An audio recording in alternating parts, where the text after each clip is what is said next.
कन्नौज पहुंचे सपा सुप्रीमो का भाजपा पर हमला। कहा कि बातें विकास की लेकिन काम इनके विनाश के। 5 राज्यों के नतीजे पर बोले कि भाजपा के लिए चिंता का विषय है। जनता ने परिवर्तन के लिए वोट दिया है। यूपी में निवेश पर व्यंग करते हुए कहा कि यहाँ कहाँ हुआ है निवेश। करोड़ों खर्च करने के बाद अब सरकार जमीनें ढूंढ रही। अखिलेश यादव बोले कि सपा के साथ जो दल थे वे साथ आते हैं तो इंडिया गठबंधन 80 हराओ का नारा देगा। एमपी में मोहन यादव को सीएम बनाने पर कहा कि 24 तक है। लोकसभा में घुसपैठ पर भी उन्होंने यह कहा कि कहीं न कहीं यह भी साजिश और सेंध है। इसी बहाने लोगों को डराने की साजिश भी हो सकती है। वहीं पर नौजवान और बेरोजगारों के लिए कहा कि नौजवान बेरोजगारी से दुखी थे, इसलिए सरकार की आंखें खोलने के लिए उठाया है कदम। इंडिया गठबंधन के भविष्य के सवाल पर कहा कि राज्यों के नतीजों से मजबूत होगा गठबंधन। अखिलेश यादव ने ईवीएम को हटाने का भी नारा दिया है। वहीं पर कहा कि विकसित देश की बराबरी कर रहे हैं लेकिन वहां की तरह बैलेट से चुनाव नहीं करा रहे। और उन्होंने साथ में कहा कि 24 में बीजेपी को हराएंगे, ईवीएम हटाएंगे। कन्नौज सदर क्षेत्र के एक होटल में निजी कार्यक्रम में अचानक सुप्रीमो समाजवादी पार्टी के सुप्रीमो अखिलेश यादव पहुंचे थे।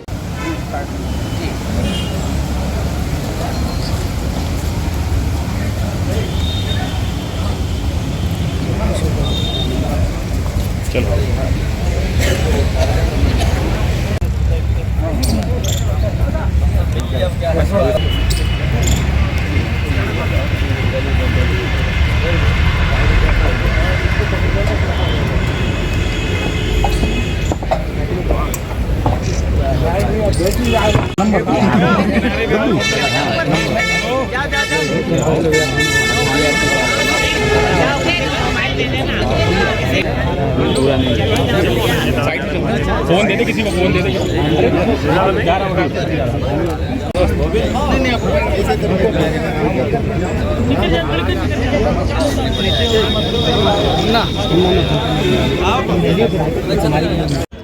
मेरा मानना है कि आने वाले समय में परिवर्तन होगा, बीजेपी हटेगी और मैंने नारा दिया है कि सभी दल साथ आएं।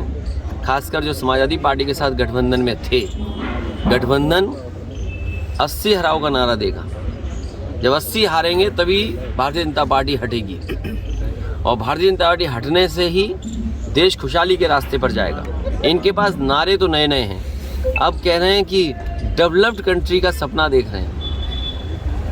जिनके वचन में कोई दम, मतलब कहने और कथनी में फिर अलग अलग हो, क्या कहा और क्या किया, इसका जनता को आकलन करना पड़ेगा। और अभी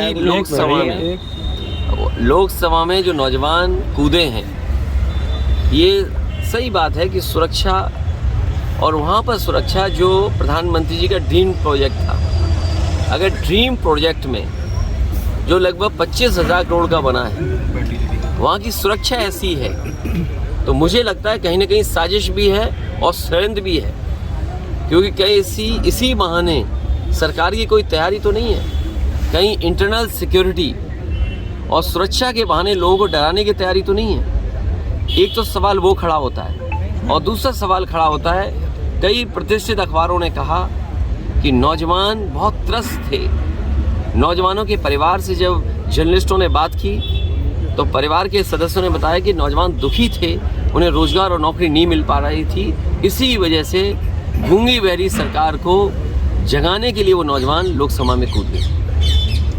भैया, एमपी में यादव मुख्यमंत्री बनाया है भाजपा ने, इसको यूपी से जोड़कर देखा जा रहा है, क्या मानते हैं, क्या असर डालेगा 24 के चुनाव में? ये केवल 24 तक हैं और 24 के बाद क्या होगा वो आप जानते हो क्या होगा। ये केवल दिखाने के लिए हैं, जो कहावत है ना वो वही है कहावत। ये केवल दिखाने के लिए हैं, क्योंकि मध्य प्रदेश की बात आपने कही है। मध्य प्रदेश में ये कहा गया और अखबारों में आज भी निकल रहा है, सोशल मीडिया पे आज भी चल रहा है कि जो लाडली योजना थी उसकी वजह से सरकार बनी। देश के प्रधानमंत्री जी ने भी ये कहा कि महिलाओं का वोट ज़्यादा मिला। अब आप खुद कल्पना करिए कि लोकतंत्र में जिस नेता की वजह से सरकार बनी हो वही मामा दुखी हो, मामा को दुखी करना ये अच्छी बात नहीं है।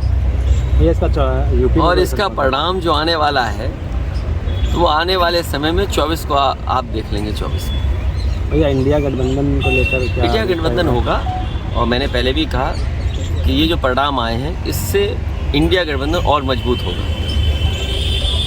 और किसी ईवीएम को लेकर आपने भी जनसंग्रह की बात करी थी, विपक्ष का ये कहना है कि जब वो जीतते हैं तो ईवीएम को ठीकरा नहीं फोड़ते हैं। देखिए, आप कुछ जानते नहीं हैं। आप पत्रकारिता है तो ठीक से करें पत्रकारिता, और किसी की बात को ये ना कहें। समाजवादियों ने कहा कि अगर आप अमेरिका से नकल कर रहे हो, आप डेवलप कंट्री बनना चाहते हो, तो जो डेवलप कंट्री में व्यवस्था है वोट डालने की, उसको क्यों नहीं अपना रहे हो आप? अमेरिका जैसा देश जो अर्थव्यवस्था में ताकतवर है, वो अपने आप महीनों बैलेट से वोट डलवाता है। जापान जैसा देश जहाँ से ईवीएम कभी बनी, वो बैलेट से वोट डलवा रहा है। जर्मनी का जो सुप्रीम कोर्ट है, उसने ये पाबंदी लगाई कि अगर ईवीएम से मशीन से वोट पड़ेगा तो वो अनकॉन्स्टिट्यूशनल है।